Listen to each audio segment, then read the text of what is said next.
This video is sponsored by Manscaped, the best in men's grooming. More about them later in the video.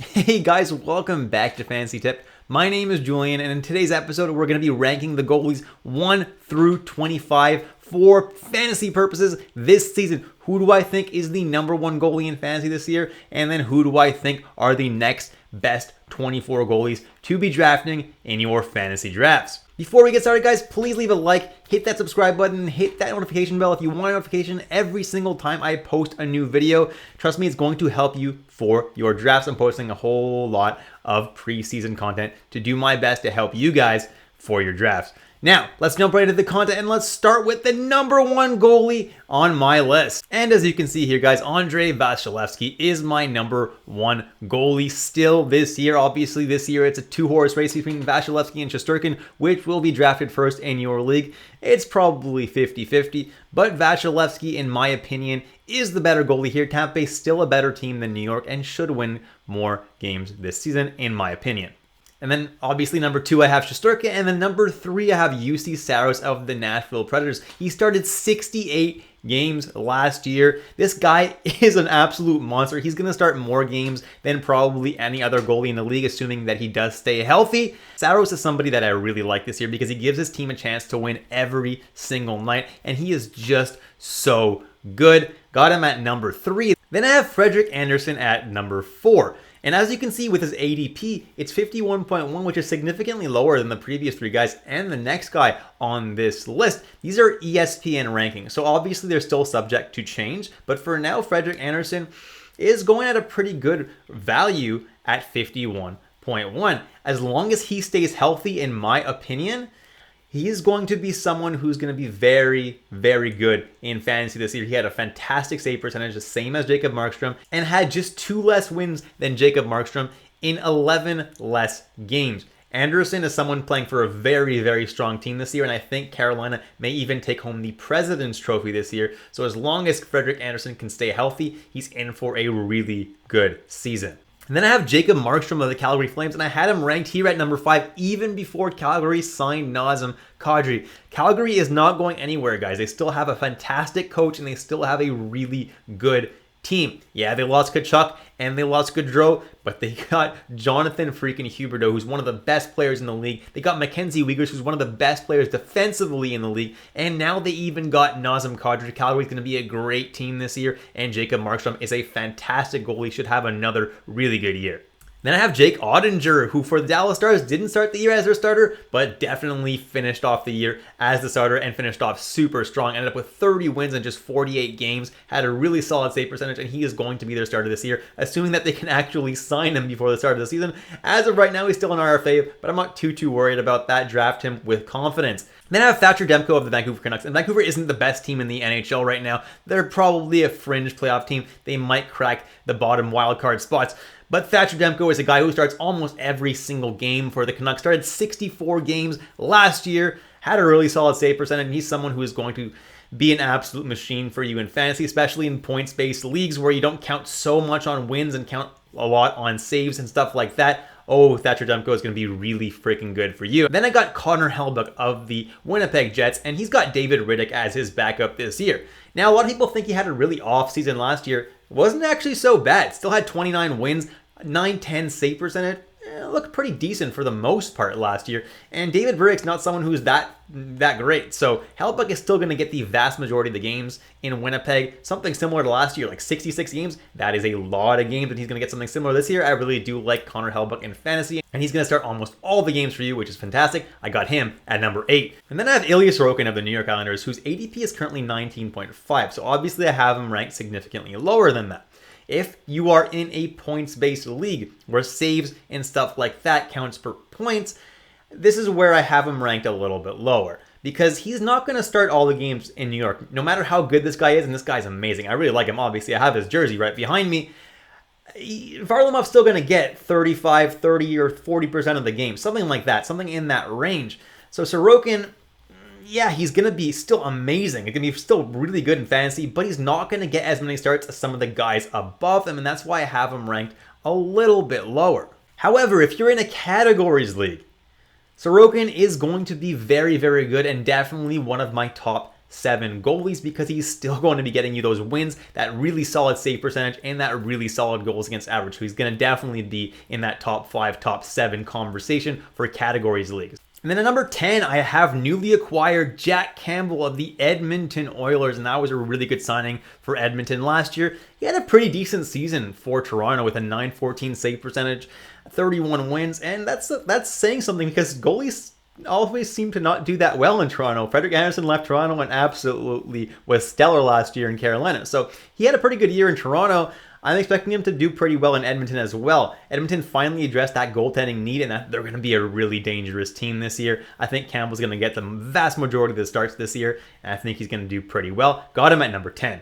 Then I have Tristan Jarry of the Pittsburgh Penguins. Had an awesome year last year. He was someone that I was saying could be a real steal late in the draft because he was ranked pretty freaking low last year. This year he's got an ADP of 63.5, which is obviously a lot higher than it was going last year, but he's still pretty decent value at this range. He's someone that I really do like because the Penguins got all their players back. They got pretty much the same team as they did last year, and they're going to make another run for the cup, or at least they're going to try. And Jarry had a really good year last year. He showed how good he can be. I think he's going to have another really solid year this year, and he doesn't have a whole lot of competition for the crease. And then I have Darcy Kemper of the Washington Capitals. He's got a really high ADP of 48, which to me seems a little bit high. Washington's a good team, but they're not one of the best teams in the league. Also, Kemper is a very good goalie, but is a little bit injury prone. Plus, he's not going to do as well with Washington as he did with Colorado. It's just not going to happen. He definitely still is a locked-in starter for the Capitals, though, and that's why I have him ranked at number 12. Then I have Marc-Andre Fleury. His ADP is 151.9, so at that ADP, it's actually pretty freaking good value. Minnesota's backup this year is Philip Gustafsson, who's a decent goalie, but I don't think he's going to get that many starts this year. Fleury should see the vast majority of the starts, and Fleury is still a very good goalie, should have a solid season in Minnesota, and Minnesota's still a very good team. Slightly worse than they were last year because they did lose Kevin Fiala, but they're still a pretty good team, and I think Fleury at that ADP is very good value. Then I have Cam Talbot of the Ottawa Senators. Now, Cam Talbot is someone who they recently acquired. The Ottawa Senators got a lot better over the offseason. They're not the same team that they were last year. Honestly, they weren't even that bad last year. They had a few really good players with Batherson, Norris, Brady Tkachuk, Thomas Chabot. They had already a very good foundation. Now they got themselves Alex DeBrincat, Claude Giroux, and they got themselves Cam Talbot. Talbot should get the majority of these starts in Ottawa. If he plays well, should be the starter, no problem.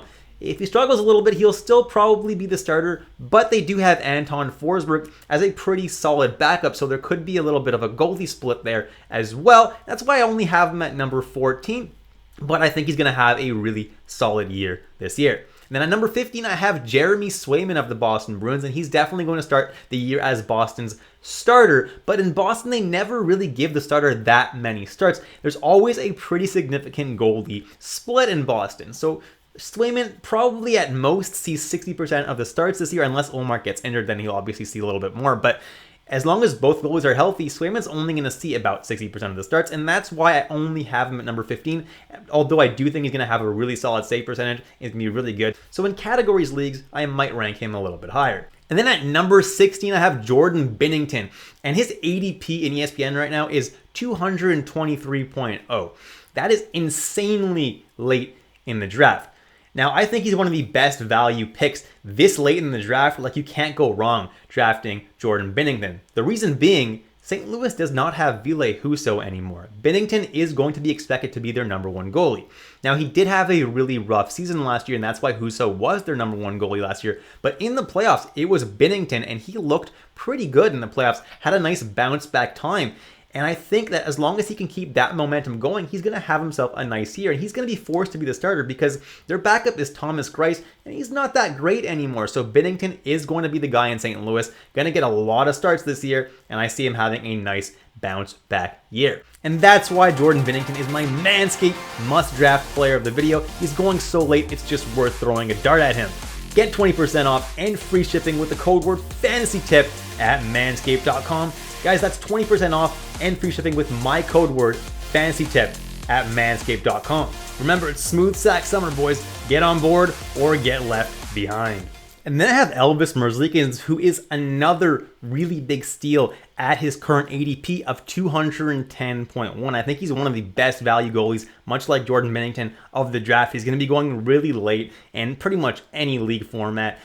And Merzlikins is the definite bona fide starter in Columbus. Now, Columbus is not as good of a team as St. Louis, obviously, but they got a little bit better signing Johnny Gaudreau this year. So I think they're going to be slightly better than they were last year. They're still definitely not going to be a playoff team. However, Merzlikins is going to be getting a whole lot of starts this year. Last year, he got 59 starts, and he was injured for a little bit too. If he can stay healthy, he's going to get even more than that because Korpisalo absolutely sucks.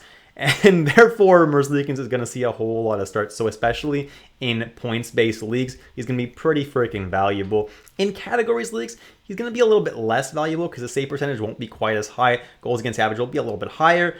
And the wins won't be as plentiful, but definitely in points-based leagues, Merzlikins is someone that I'm really looking at late in the draft. And then I have Ville Husso of the Detroit Red Wings. Last year had a really nice year with St. Louis. Took over as a starter from Jordan Binnington. Had 25 wins in 40 games. Had a really nice .919 save percentage. And overall just had a really solid year. I think he's going to have a nice year also in Detroit. However, he's going way too early. His ADP currently in ESPN is 68.2. Now in Yahoo, it's probably going to be a lot higher, and he might be worth drafting a little bit later. But at 68.2, I'm not touching Ville Husso. Reason being is, well, Detroit is still not the best team in the world. Obviously, they got a lot better signing guys like David Perron, like Andrew Kopp, like Dominic Kubalik. They are definitely a better team, don't get me wrong. However, they're still not going to be a playoff team. Not to mention, guys, they do have Alex Nedeljkovic, who obviously had a very rough season last year, but I still think is a pretty good goalie. As long as he can have a bounce-back year this year, there could be a time split in Detroit. So we'll have to see how that goes. Obviously, Ville Husso being there is going to motivate Nedeljkovic to play better, because if he doesn't, he's not going to get a lot of starts. And then I have Logan Thompson of the Vegas Golden Knights. And he's going to have himself a nice year this year, assuming that Vegas does not trade for a goalie. Last year when Leonard got injured, Thompson stepped in and looked pretty good. Got himself 10 wins, a .914 save percentage, and looked pretty good overall. This year is going to be his actual rookie season. And as long as Vegas, like I said, does not trade for another goalie, Thompson is going to be seeing almost all the starts in Vegas because Brossoit is a decent goalie. He's going to get the back-to-back games, but I don't think he's going to get too much more than that. Logan Thompson is definitely going to be the guy in Vegas this year, and honestly could be ranked higher on this list, especially in points-based leagues, because he's going to get himself a lot of starts, and I think Vegas is going to make the playoffs this year, and it's going to look pretty good overall. And then I have John Gibson of the Anaheim Ducks. Obviously had a rougher year last year. In 56 games, he only won 18 games and had a .904 save percentage.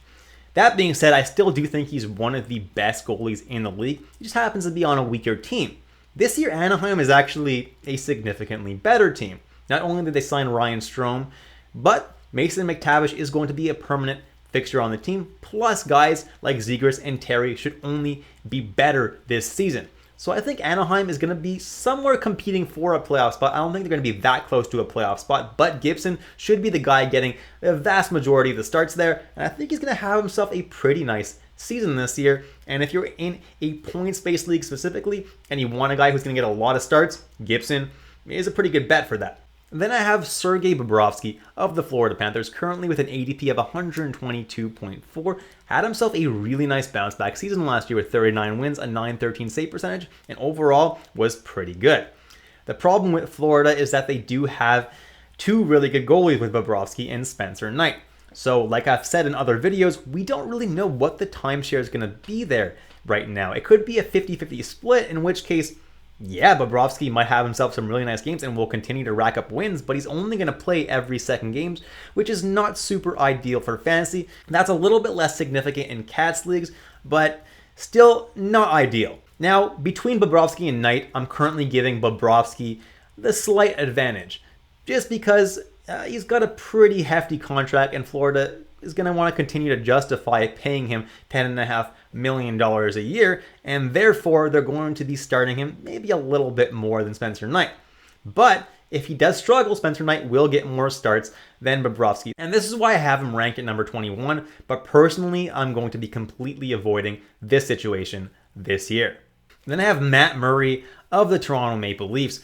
And like I've discussed in other videos, him and Ilya Samsonov are the goalies in Toronto this year. Matt Murray is the guy I'm giving a bit of an advantage to be the starter because, well, obviously the dude has won a couple of Stanley Cups and we know how good he can be, right? He's obviously been injured the past couple of years, had some lackluster seasons in Ottawa, but I think assuming that he can be healthy this year, he can have himself a nice bounce back season in Toronto. And so for now, I'm giving him the advantage over Ilya Samsonov of being the starter. I think he's going to get the majority of the starts, maybe 60% to 40%, but if he plays a lot better than Samsonov, that could even get higher. And then at number 23, I have Alexander Georgiev. And at his ADP of 212.4, it's not a super risky spot to draft him. Obviously, he's Colorado's goalie, and I do have him pretty low on this list. Colorado, obviously, is probably the best team in the league still after having won the Stanley Cup this year. They're probably the favorites to win the Stanley Cup again. The problem is, Georgiev had himself a really rough year last year, and is definitely not a bona fide starter in Colorado. If he struggles, Francouz will be the starter there, or at least it'll be a time split 50-50. Georgiev has a lot to prove. He could come out in training camp and look amazing, in which case he'll run away with the starter position. But if he goes into training camp and looks like crap, well, Francouz could actually end up getting the majority of the starts. So it is kind of like a flip a coin situation, and one of those two guys is bound to hit fantasy-wise, either Francouz or Georgiev. It's a situation I don't particularly love, but that late in the draft, it's not a terrible dart throw. Then at number 24, I have Linus Ullmark of the Boston Bruins. He's still signed there for a few more years. He got himself a decent season last year with a .917 save percentage, 26 wins. The problem with Ullmark, the reason he's so low on this list is because they have Jeremy Swayman, who was just so good last year. The good news for Ullmark is that Boston does like to start their goalies pretty evenly. So right from the start, he could end up seeing 50% of the starts right behind Swayman. So they could both have almost equal value. So this late, Ullmark could be a pretty big steal. And if Swayman struggles at all, Ullmark could even see more than 50% of the starts. So I don't absolutely hate it at this range, and especially in categories leagues, Ullmark could have some serious value this low in the draft. And then at number 25, I have Philip Grubauer. I know what you guys are thinking. He had himself an atrocious year last year. It was just so bad fantasy-wise, and I get that. Obviously, he had an .889 save percentage, which is not good at all for an NHL goaltender. But doesn't have a whole lot of competition for the crease this year. Drieger's out until January at least, and Martin Jones, he sucks. So Grubauer is going to be the starter once again in Seattle, and I do think he's going to have himself a nice rebound season. Why do I think that? Well, Seattle is a much better team than last year. Last year, they had a really bad team. This year, they went out and grabbed Bjorkstrand from the Columbus Blue Jackets. They went and signed Burakovsky, and they got Matty Beniers probably playing there the entire season, and potentially Shane Wright playing there as well. So they definitely got a lot better. So they're not going to lose as many games, and therefore, just by default, Grubauer is going to be worth more just because he's going to win more games, even if he doesn't necessarily play better. And that's it for this video, guys. Do you agree with the list? Please leave a comment down below and let me know what you think. Also, please leave a like and hit that subscribe button if you haven't already. And I'll catch you in the next episode of Fantasy Tipped.